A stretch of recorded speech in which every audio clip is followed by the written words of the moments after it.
설교의 제목은 하나님 나라를 기다린 시므온과 안나라는 제목으로 말씀을 증거합니다.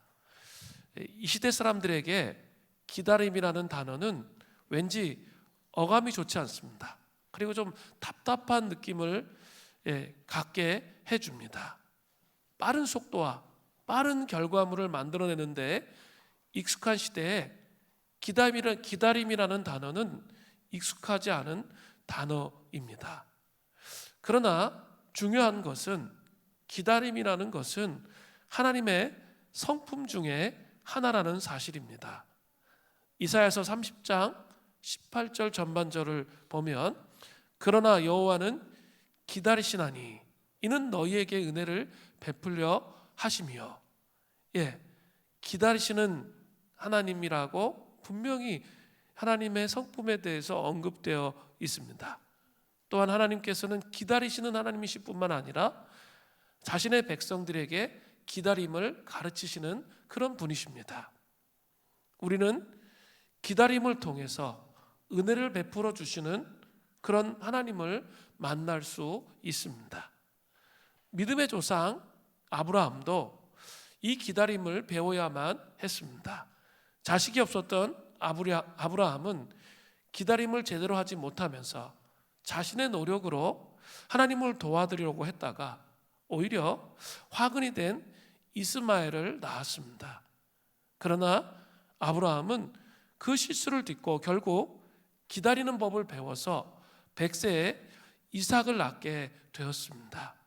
그래서 하나님 나라의 유업을 이을 수 있게 되었습니다. 하나님의 섭리와 경륜에서 기다림은 신비이면서 역설입니다. 물론 기다림은 단순한 의미에서 볼 때 오래 참는 것이죠. 그러나 기다림의 의미가 가지고 있는 스펙트럼의 폭은 훨씬 더 넓습니다. 라틴어 페티, 그것은 참는다라는 뜻인데 원어적으로 두 단어가 이 페티에서부터 나옵니다. 첫 번째는 패시브, 수동적인 단어이죠. 수동적인이란 뜻이에요. 그렇지만 두 번째 패션, 열정적인이란 뜻도 그 단어에서 나오는 거죠. 오래 참고 기다리는 것은 수동적인 느낌을 주죠. 그렇지만 그 안에는 능동적인 열정이 함께 담겨져 있다는 거예요. 기다림에는 수동성만 있는 것이 결코 아니에요. 그것만 있으면 못 기다려요. 그죠? 너무 힘들어요. 참을 수가 없어요. 그 고통 속에서 헤어나올 수가 없죠. 너무 잔인한 그런 느낌이 들죠. 그러나 그 기다림 안에는 수동성만 있는 게 아니라 그 안에 소망의 열정이 있다는 거죠. 하나님께서 이루실 것을 바라보는 열정이 있기 때문에 기다릴 수 있는 거죠. 결국 하나님께서 소원의 항구로 이끌어 가실 것을 믿기 때문에 그 열정이 있기 때문에 기다리는 거예요. 오늘 본문에는 메시아를 진실하게 기다린 두 사람이 나옵니다.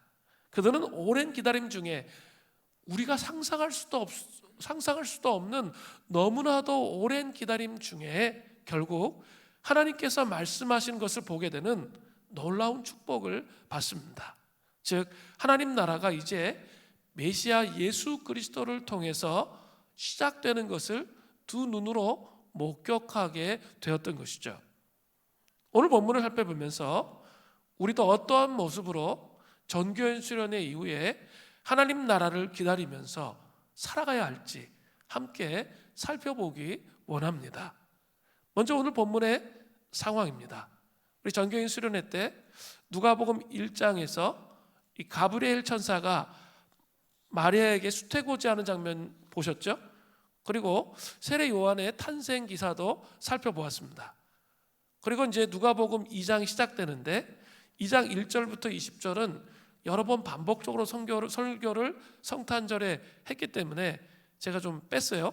근데 그 베들레헴 한 여관의 말구유에서 태어난 그 예수님의 모습과 목자들이 방문하는 내용이 나오죠. 그리고 이제 오늘 바로 본문 앞절 21절은 예수님이 난지 8일 만에 할례를 받으시는 그런 장면이 나옵니다. 그리고 이제 오늘 본문이 시작되는 거예요.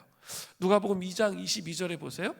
모세의 법대로 정결 예식의 날이 참에 아기를 데리고 예루살렘에 올라가니. 마리아와 요셉은 왜 예루살렘으로 올라갔습니까? 그 이유가 오늘 본문에 크게 두 가지로 나오는데요. 첫 번째 이유가 바로 그 22절에 나타나는 거죠. 정결 예식 때문이었습니다. 정결 예식은 무엇을 말합니까?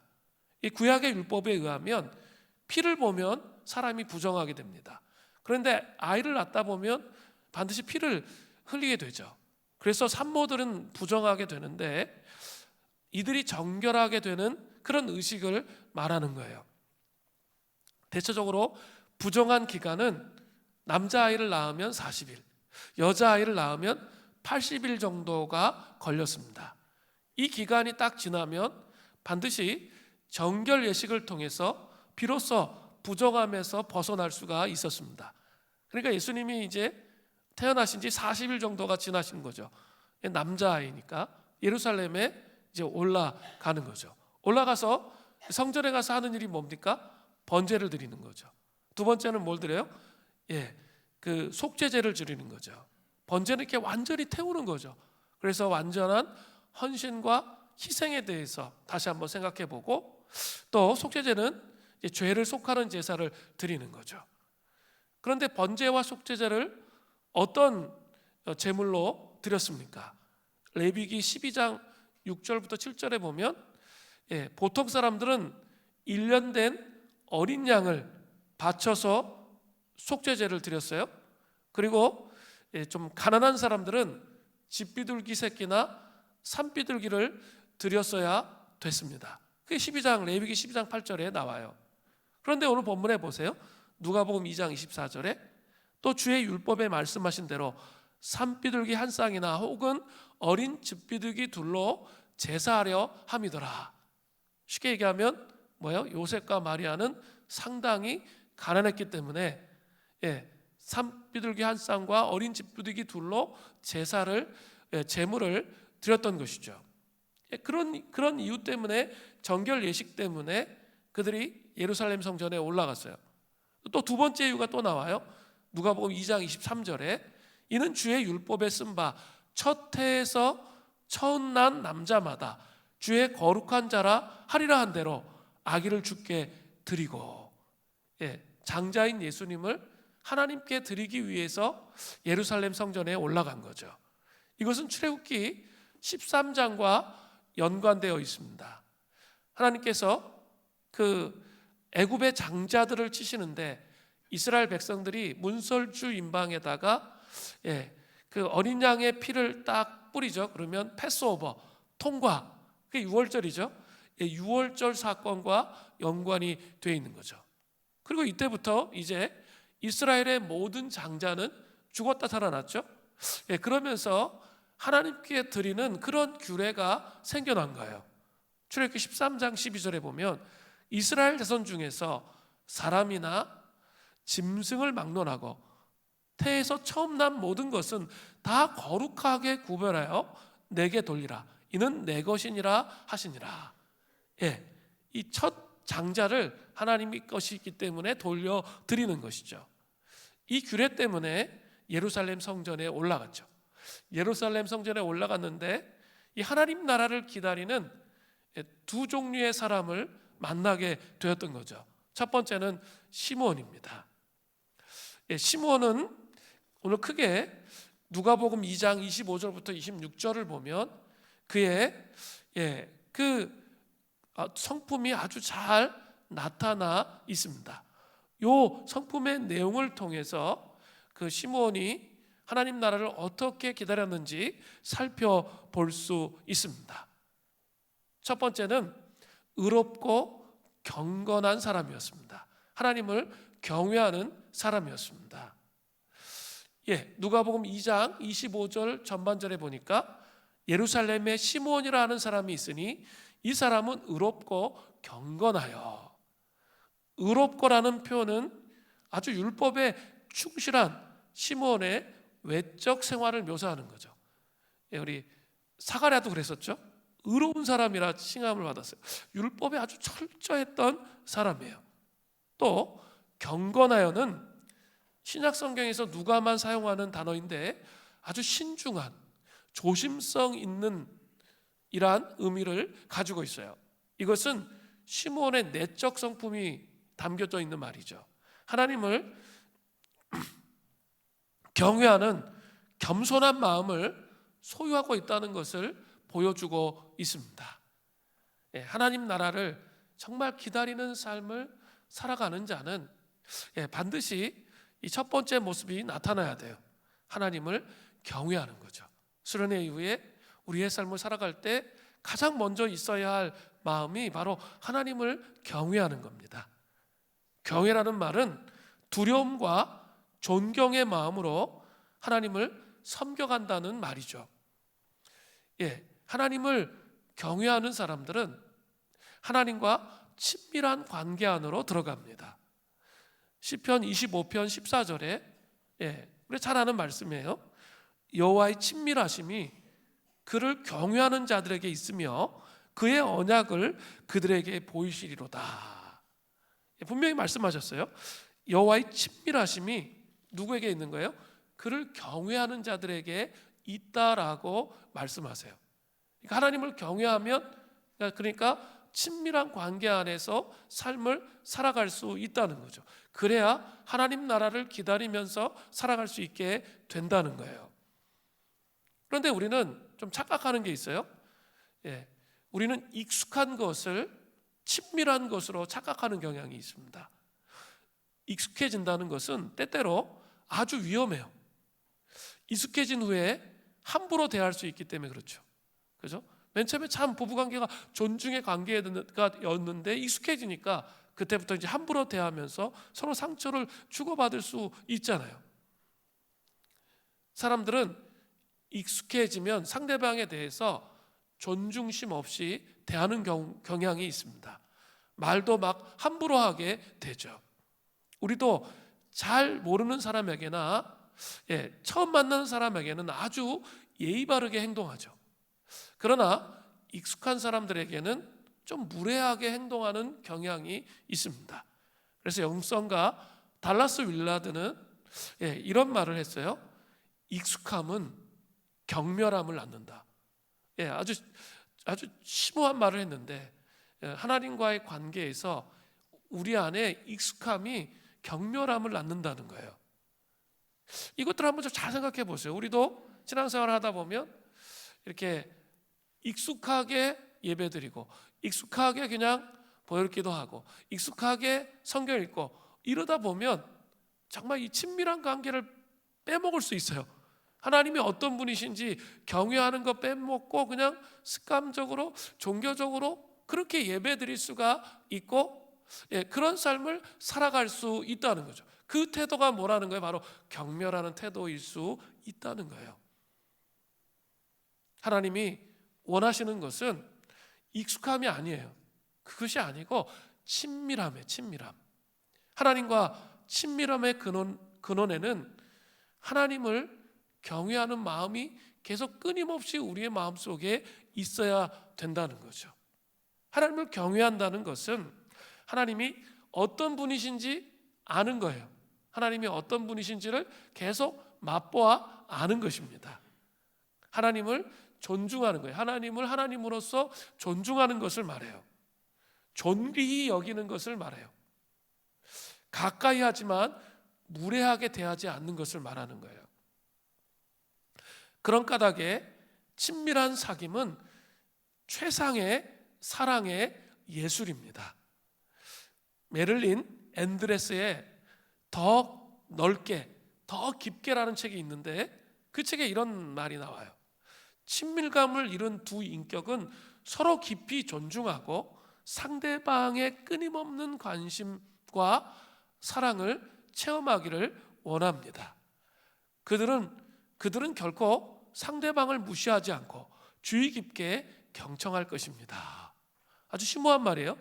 친밀감을 잃은 두 인격, 이 부부관계에서도 마찬가지고 두 인격은 서로 깊이 더 존중한다는 거예요. 존중한다는 거예요. 무시하는 게 아니라 존중한다는 거예요. 그리고 관심과 사랑을 서로 더 깊이 체험하기를 원하는 거죠. 이것은 하나님과의 관계에서도 마찬가지이라는 거죠. 더 깊이 하나님을 존중하고 그분의 뜻을 이렇게 순복하고 순종하며 그분의 뜻을 이 땅에 이루기를 원하는 마음을 갖는 거죠. 그게 뭡니까? 바로 이 하나님 나라를 이 땅에 세우는 마음이잖아요. 그렇게 연결되는 거죠. 하나님을 경외함으로 눈을 하나님께 고정시키는 삶을 살면 사람들은 두려워하지 않을 수 있습니다. 그죠? 우리 눈이 자꾸 사람들에게 가면 자꾸 사람들을 두려워하기 때문에 그 두려움 때문에 삶이 황폐가 되고 황폐하게 되고 힘들고 어렵고 고통스러운 거예요. 눈이 하나님을 경외함으로 친밀감 가운데 들어가서 하나님께 집중되고 고정되면 사람들의 눈으로부터 자유케 되는 그 은혜가 임한다는 거예요. 사람은 사람이고 하나님은 하나님이시기 때문에 그런 거예요. 시편 123편 1절부터 2절을 보면 이런 말씀이 나와요. 하늘에 계시는 주여, 내가 눈을 들어 주께 향하나이다. 내가 눈을 주님께 완전히 고정한다는 거예요. 예배 드릴 때만 하나님께 고정되는 게 아니라 일주일의 삶 전체를 정말 하나님께 집중하기 위해서 눈을 주님께 집중하기 위해 씨름하는 거예요. 그게 경외예요. 그게 친밀감이에요.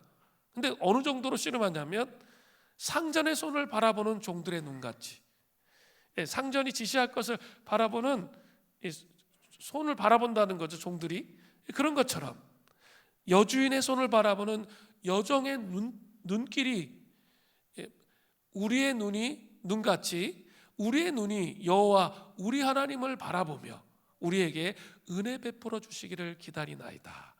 친밀감을 경험하기를 원하잖아요. 그러니까 그런 갈급함으로 그 지시하는 주인이 지시하는 데를 바라보는 것처럼 하나님이 어디를 향하고 계시는지 그 우리의 눈이 거기에 완전히 집중돼서 우리가 은혜 받기를 간절히 바란다라고 시편 기자가 고백하는 것처럼 그렇게 살아가는 것이 뭐예요? 경외예요. 그러니까 예배 때만 하나님의 임재 생각하고 수련회 때만 하나님의 임재 생각하고 끝. 그것이 아니라 계속 수련회 때 받은 은혜를 곱씹고 또 말씀을 읽을 때도 그분의 임재 앞에 매 순간 살아가려고 하는 마음의 태도가 그게 친밀감의 태도이고 그게 하나님을 경외하는 태도예요. 그런 태도로 우리가 이제 수련회 이후에 삶을 살아가기를 원하시는 거예요. 하나님을 경외하지 않는 믿음은 영적 건망증이 심해요. 너무 많이 까먹어요. 출애굽하시기 전에 하나님께서 이스라엘 백성을 시내산으로 인도하셔서 예배를 받으시고 율법을 수여하실 것을 약속해 주셨습니다. 그렇다면 이 시내산으로 가는 길, 출애굽해서 시내산으로 가는 길, 거기에서 좀 마실 물이 좀 없고 힘들고 어려웠어요. 그리고 보이는 게 텅 빈 광야예요. 그렇다 할지라도 하나님의 약속이 있기 때문에 결국은 그 시내산에 이르러 율법을 받을 것이라 믿는 게 정상입니다. 눈이 하나님께 고정되어졌다면 그렇게 해야죠. 그러나 그들의 눈은 자신들에게 또 환경과 주변에 고정되어 있었기 때문에 아주 성질 급하게 과격하게 입에서 불평과 불만과 원망이 쏟아져 나왔던 것이죠. 우리의 삶의 모습은 어떠한지 잘 살피셔야 돼요. 그죠? 삶의 정황이 수련회 갔다 왔다고 해서 확 다 바뀌어 있는 것이 아니죠. 계속 하나님은 우리에게 이 삶을 통해서 요구하시는 게 있어요. 눈이 하나님께 고정되어 있느냐, 아니면 환경 속에 머물러 있느냐, 계속 그것을 살펴보기를 원하세요. 그리고 그것이 이루어졌을 때, 하나님께 집중되어졌을 때 서서히 전환되어지는 삶의 모습을 보게 될 거예요. 하나님께서 역사하시는 것을 경험하게 되는 거죠. 그렇게 하나님 나라가 이루어지는 거예요. 두 번째로 시몬은 하나님 나라를 향한 갈망이 있는 그런 사람이었어요. 누가복음 2장 25절 중반절을 보세요. 이스라엘의 위로를 기다리는 자라. 이것은 메시아를 간절히 갈망하며 기다리는 시므온의 생생한 삶의 모습을 잘 보여주고 있습니다. 이스라엘의 위로란 메시아의 오심으로부터 기대되는 축복의 아주 구체적인 표현이에요. 이스라엘의 위로라는 말은 우리 당시 아무랬던 이스라엘의 시대적 상황 속에서 그들의 종교의식이나 일상생활 가운데 자주 사용되었던 말이에요. 우리 1장 할 때 얼마나 암울했는지 잘 설명을 드렸습니다. 메시아 왕국이 오면 도대체 어떤 일이 일어날까요? 이사야서 11장 6절부터 9절에 아주 잘 언급되어 있습니다. 그때 이리가 어린 양과 함께 살며 표범이 어린 염소와 함께 누우며 송아지와 어린 사자와 살찐 짐승이 함께 있어 어린아이에게 끌리며 암소와 곰이 함께 먹어요. 그것들의 새끼가 함께 엎드리며 사자가 소처럼 풀을 먹을 것이며 젖 먹는 아이가 독사의 구멍에서 장난하며 젖된 어린아이가 독사의 굴에 손을 넣을 것이라. 그렇게 되면 보통 때는 죽어야죠. 그러나 내 거룩한 산에 모인 곳에서 어때요? 해됨이 없고 상함이 없을 것이니 해됨이 없고 상함이 없다는 거예요.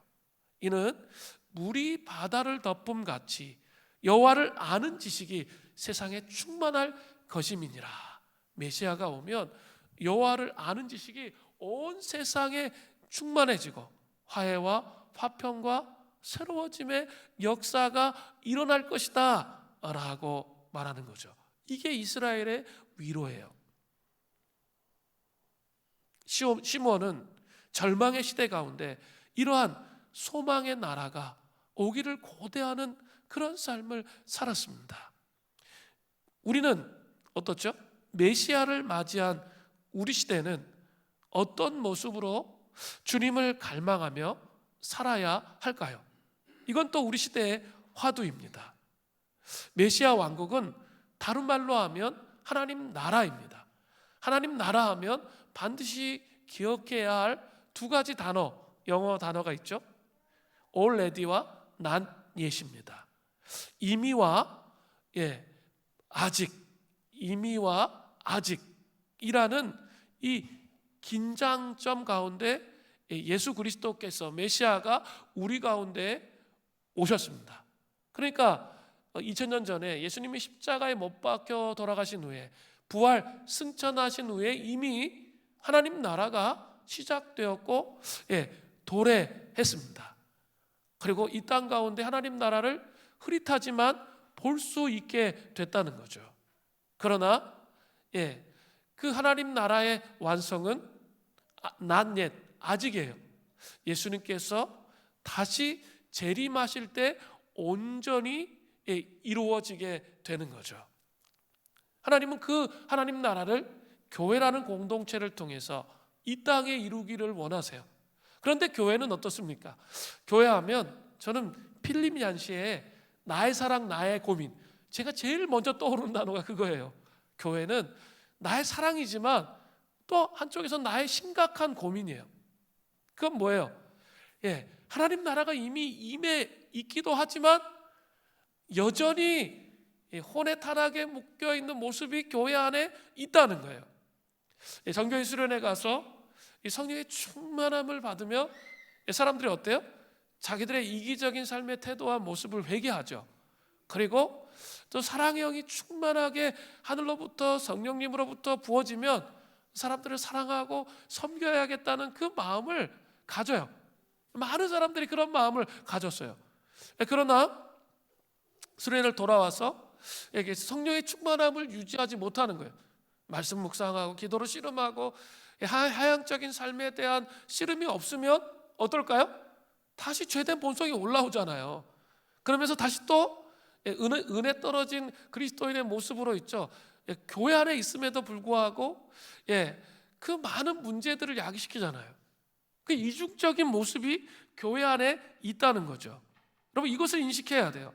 이 죄인들의 모임이기 때문에 이중적인 모습이 있지만 아직은 온전하지가 않아요. 그렇기 때문에 우리는 계속적으로 뭐 해야 돼요? 교회는 사람의 모임이 아니에요. 성령의 임재하심과 이끄심이 없으면 교회가 교회될 수가 없는 거죠. 충만한 은혜가 있어야 위의 것을 내려놓을 수 있어요. 그래야 그 하나님 나라를 이루어갈 수 있게 되는 거죠.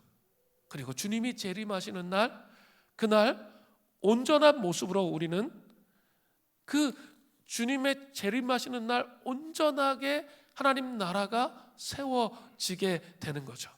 그때까지는 이렇게 거울을 보는 것 같아요. 그 예수님 시대 거울은 청동 거울이었죠. 아주 흐릿한 거울. 차라리 그냥 물에서 자기 얼굴 비치는 게 더 나아. 잘 보여지지도 않는 흐릿한 거울이에요. 그런 거울로 보는 것처럼 보이지만 예수님이 다시 오시면 그때는 어때요? 우리 소망이잖아요.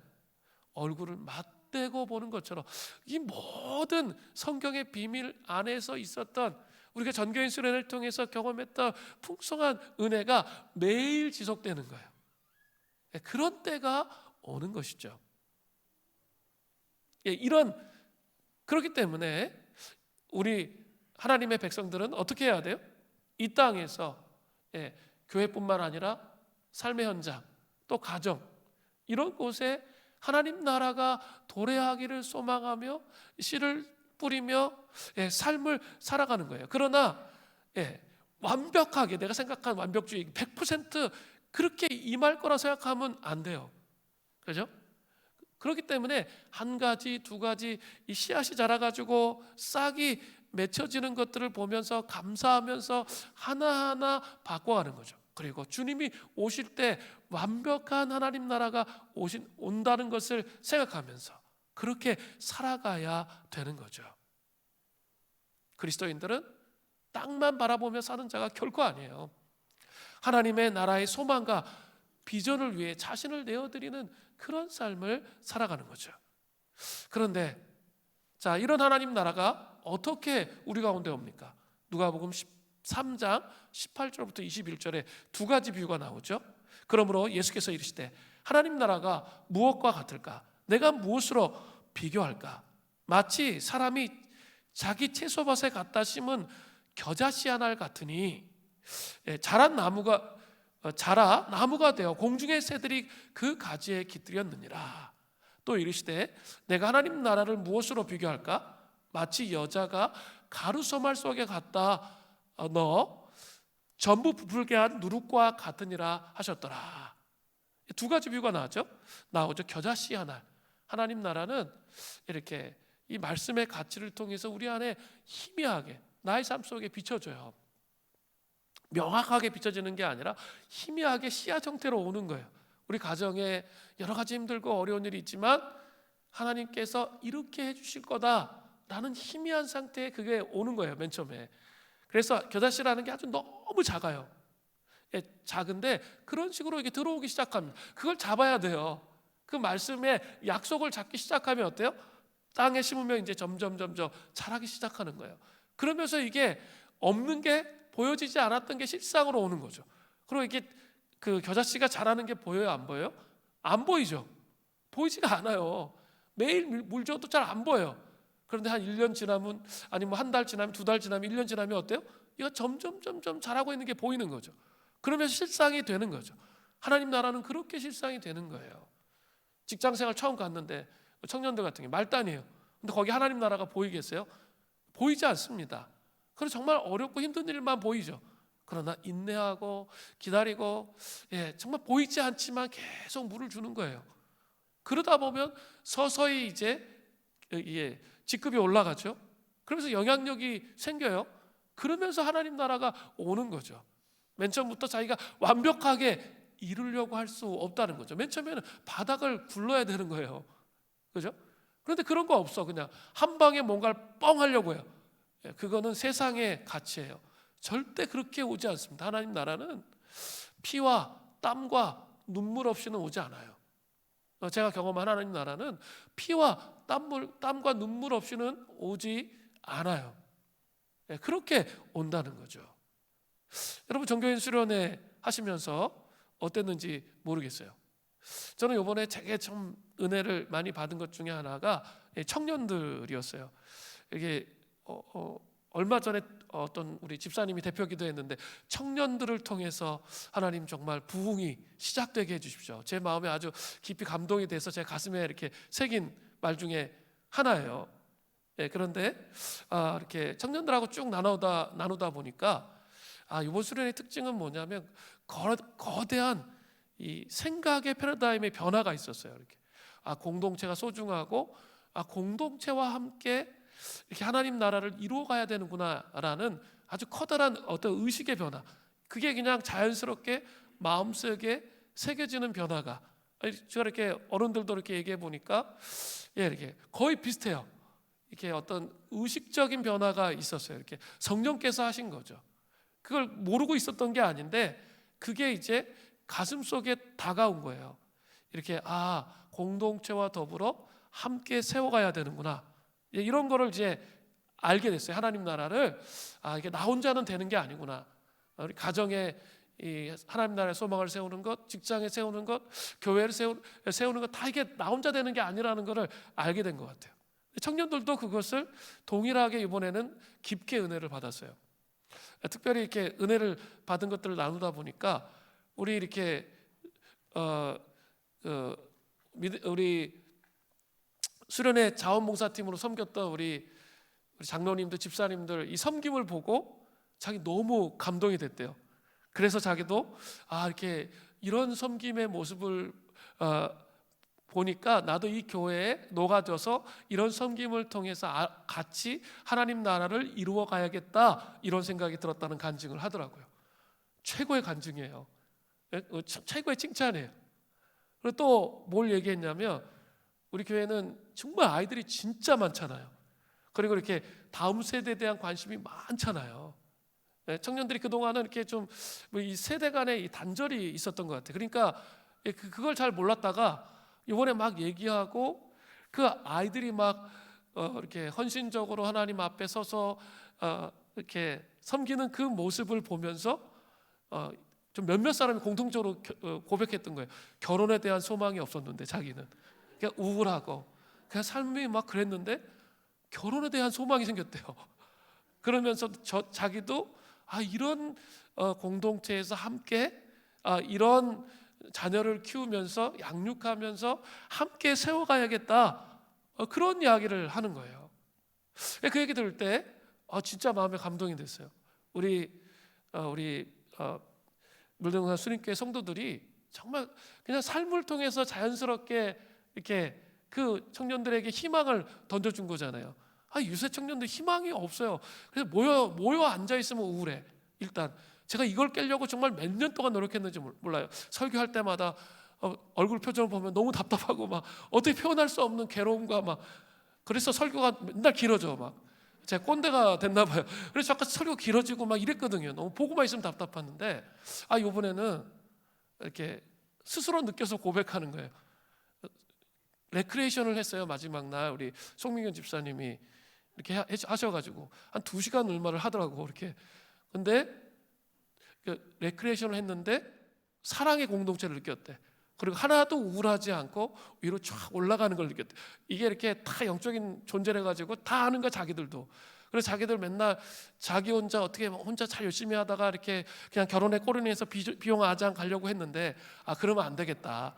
이렇게 진짜 열심히 헌신해서 같이 이게 뭔가를 해야 되는구나, 이걸 느꼈다고 자기들이 다 얘기하는 거예요. 그래서 정말 너무 감사했어요. 이제 그 감사하게 생각했어요. 정말 이렇게 오랜 시간 기다렸는데 하나님께서 이제 그 어른들의 그 헌신과 희생의 흐름이 이 청년들에게 가는 거예요. 또 거기에다가 요번에 그 청소년부 아이들이 장난이 아니었잖아요.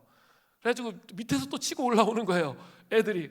그래서 양쪽으로 딱 눌리면서 그 기름 부으심이 쫙 이렇게 간 것 같아요. 그래서 대부분의 고백이 공동체가 소중하다라는 거, 세대가 진짜 통합되는 교회가 무엇인지 그 보여주는 그런 시간에 패러다임의 변화가 우리에게 있지 않았나 생각 들으면서 감사해요. 오랜 시간을 기다렸는데 그런 일이 일어났잖아요. 우리 또 우리 다음 세대 위원회에서 막 나누는 것들, 보면서 여러분은 어떤 생각했는지 모르겠습니다. 그러나 정말 오랜 시간 꿈꿨던 거, 그것들이 제 머릿속에서 아주 오랜 시간 정말 이 다음 세대를 통해서 하나님 나라를 이루고 싶은 그 꿈을 꿨는데 그 꿈이 서서히 눈으로 보여지며 실상으로 세워지는 것처럼 저는 그렇게 느껴졌어요. 제가 정말 고민 많이 하거든요, 다음 세대에 대해서. 그래서 제가 3년 전부터 설교를 통일했거든요. 이렇게 제 설교한 거 그 다음 주에 하도록, 사역자들. 근데 우리 권장로님 얘기해 주시더라고요. 설교를 통일한 이후부터 이게 공동체 전체가 흐름이 아버지 세대와 자녀 세대가 나눔을 할 수 있게 되었다, 그런 얘기들을 하더라고요. 그리고 가가오하고 말씀을 묵상하고 함께 초대교회 가정 예배 드리면서 아이들이 우리 아동부 아이들, 유아유치부 아이들, 이렇게 사실은 전도사님 거의 혼자, 아니면 전도사님 딸하고 유치부는 둘이 했어요. 옛날에는 뭐 자봉 엄청 와도 애들 감당이 안 됐잖아요. 중구 난방이고 막 작 돌아다니고 막 엉망진창이었는데 이번에는 도와주지 않았어요. 자기들이 조장 세우고 부조장 세워서 자기들끼리 했어요. 그리고 이렇게 말을 안 들으면 이렇게 유치부 아이가 리더인데 어린애 보면서 너 좀 똑바로 앉아. 제가 그런 거 봤어. 가가지고 똑바로 앉아. 좀 말을 들어야지. 막 그러고 있더라고요. 교사가 얘기하는 게 아니라 애들이 애들을 양육하는 거죠. 제 소원이었어요. 제 소망이었는데 그런 일들이 이루어지는 거예요.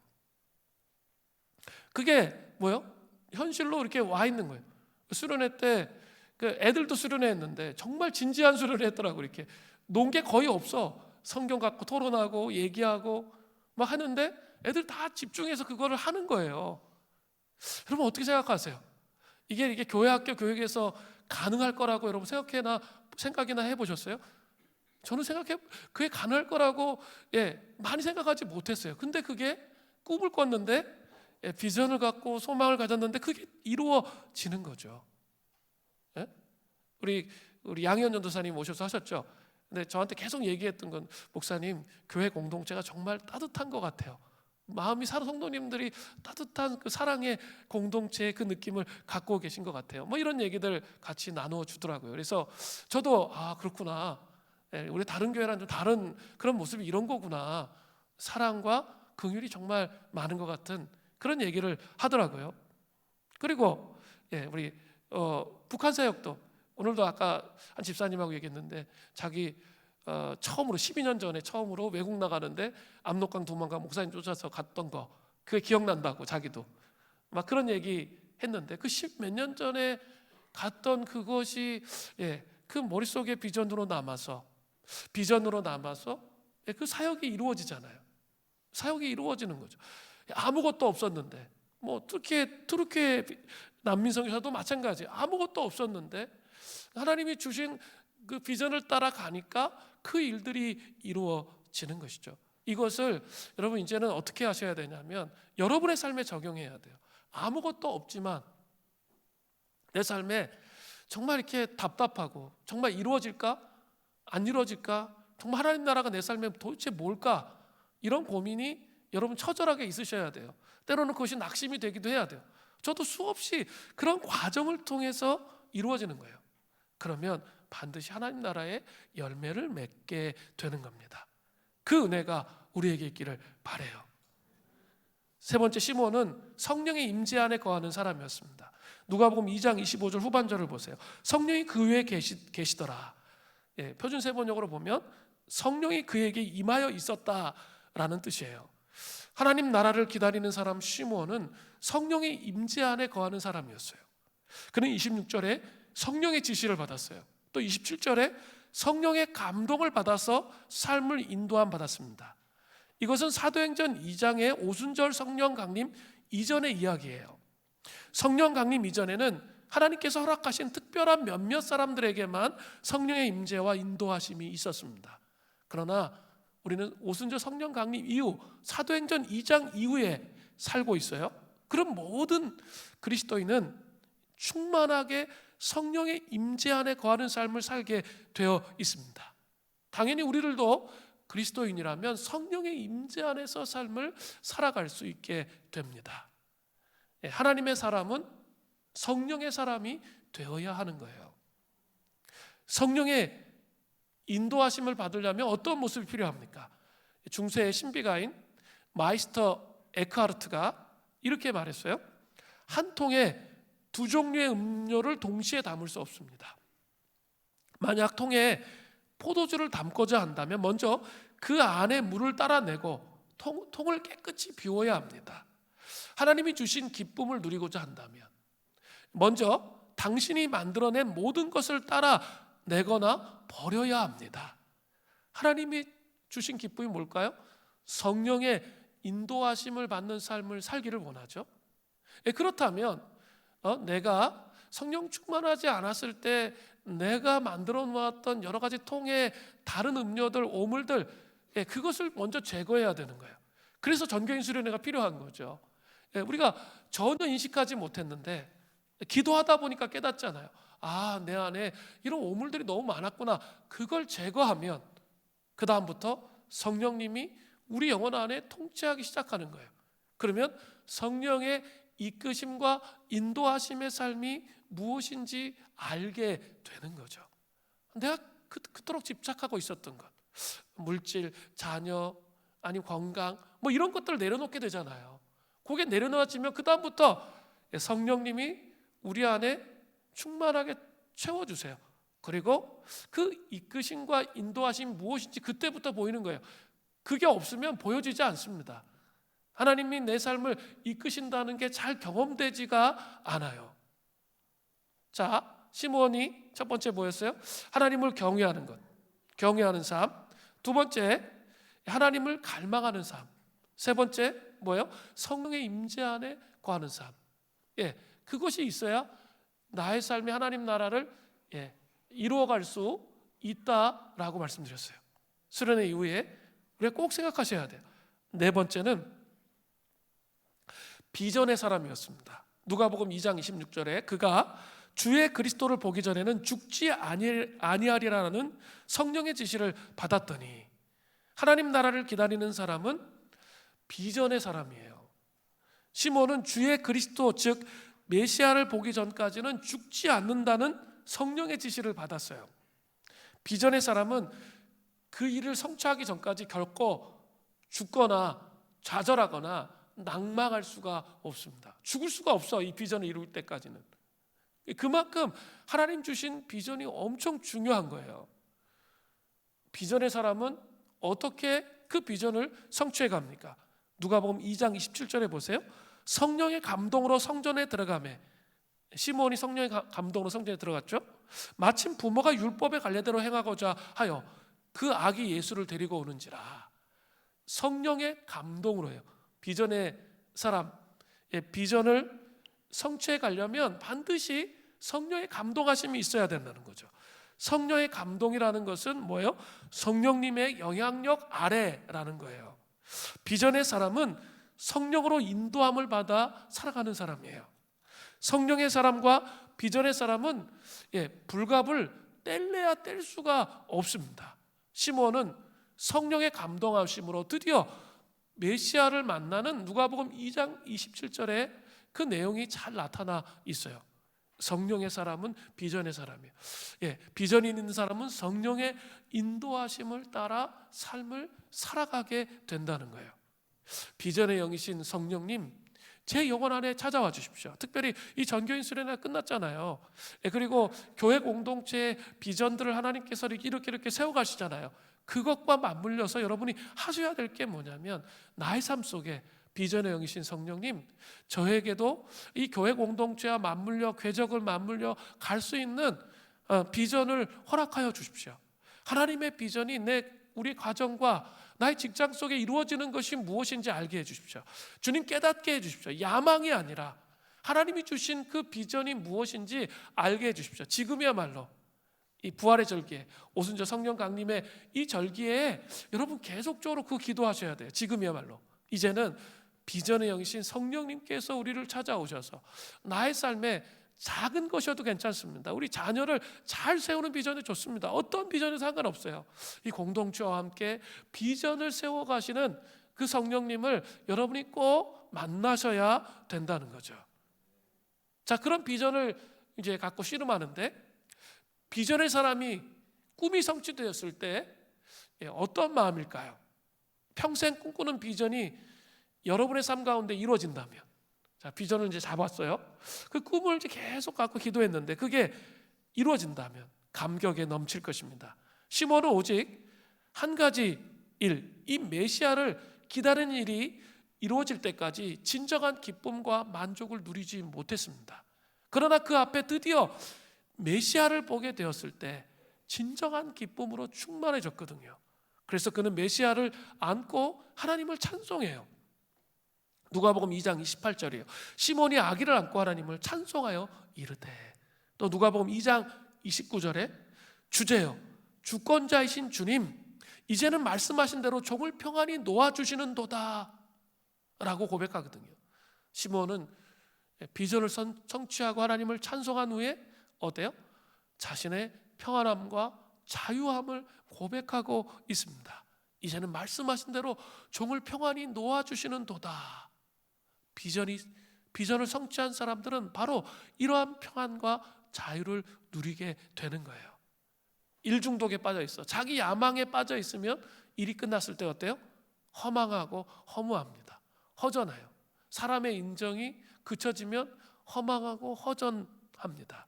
그러나 그것이 정말 하나님으로부터 온 비전이라는 건, 나의 일이 하나님으로부터 온 비전이에요. 눈을 들어서 자꾸 하나님을 바라봐서 사람의 인정은 중요하지 않아.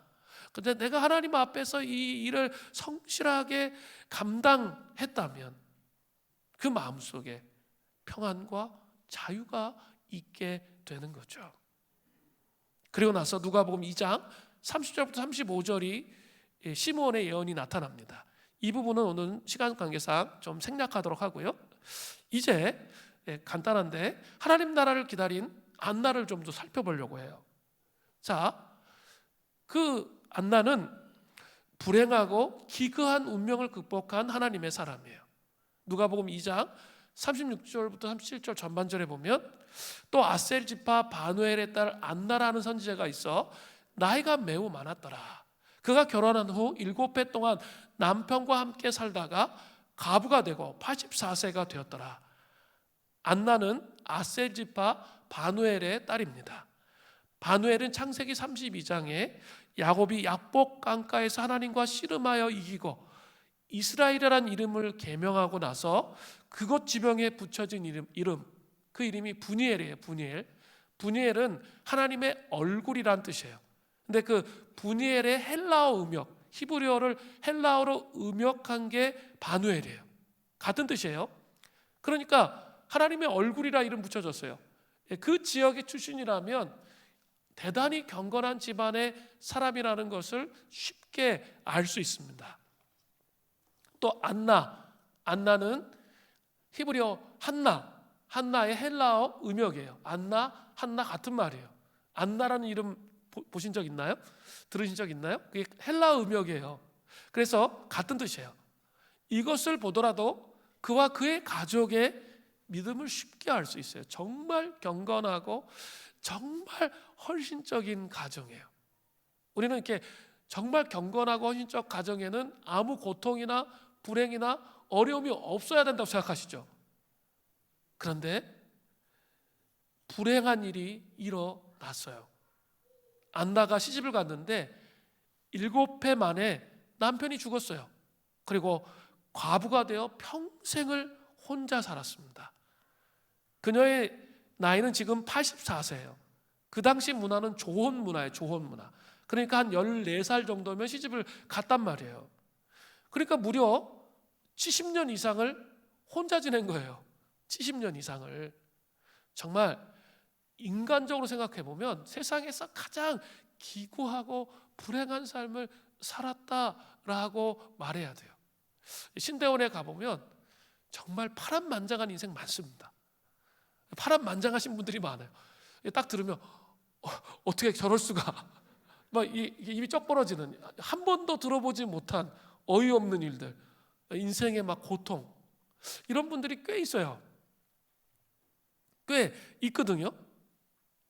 참 어떻게 보면 기구하고 불행한 거죠.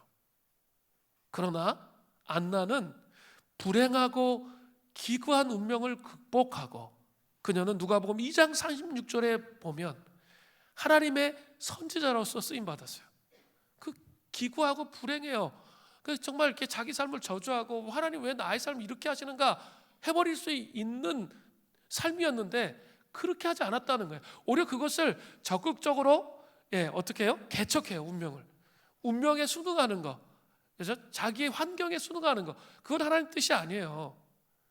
그것을 적극적으로 개척함을 통해서 그 운명을 굴복하지 않고 절망을 깨트리고 그 좌절하는 것이 아니라 개척해 나아가는 것이 하나님의 사람의 특징이에요. 이게 운명론과 유교의 운명론이랑 완전 다른 거예요. 적극적으로 그 환경을 극복해 나가는 사람들이 누구예요? 하나님의 사람들이라는 것이죠. 그런 사람이 되기를 원하세요. 가정 탓, 환경 탓, 직장 탓, 남 탓으로 돌리는 삶을 살기를 원하시지 않는다는 거예요. 안나는 그렇게 쓰임을 받았어요. 그리고 그 안나가 두 번째 특징이 또 나오죠. 메시아를 기다린, 하나님 나라를 기다린 안나가 어떻게 해요?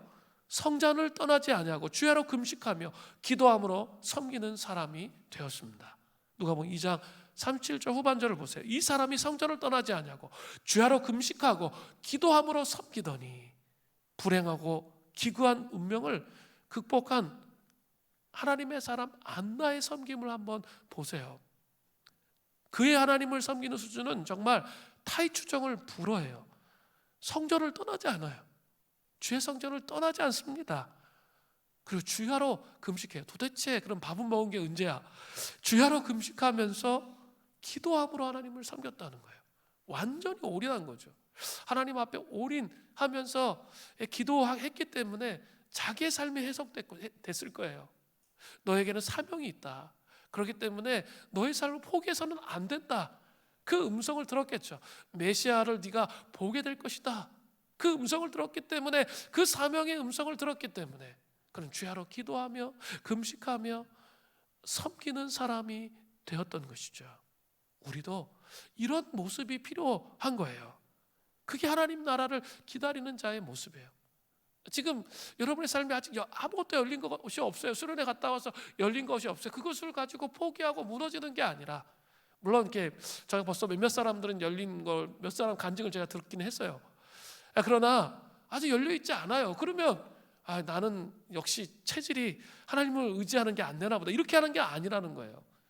끝까지 정말 성전을 떠나지 아니하고 기도하는 걸 포기하지 아니하고 주야로 하나님 앞에 씨름하며 금식하며 나아가며 기도로 섬기다 보면 여러분의 삶이 해석되기 시작해요.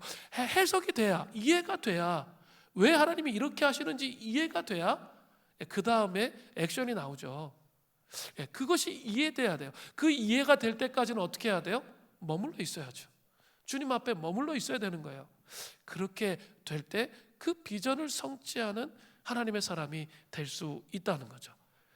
하나님 나라의 메시아를 기다린 만나는 어떻게 되었습니까? 드디어 메시아를 만나게 되잖아요. 안나의 반응이 뭐예요? 누가복음 2장 38절입니다. 마침 이때 나와서 하나님께 감사하고 예루살렘의 속량을 바라는 모든 사람들이 그에 대하여 말하니라. 찬송하는 거죠. 그 비전이 이루어졌어요. 찬송하면서 그 메시아를 보면서 드디어 이제 어떻게 해요? 찬송하면서 하나님 이러신 분이에요 라고 하면서 사람들에게 전하기 시작하는 거죠. 그렇게 전하는 삶을 살게 되었습니다. 오늘 하나님 나라를 기다린 시몬과 안나의 모습을 보면서 우리도 그런 삶을 살아가기를 소원합니다.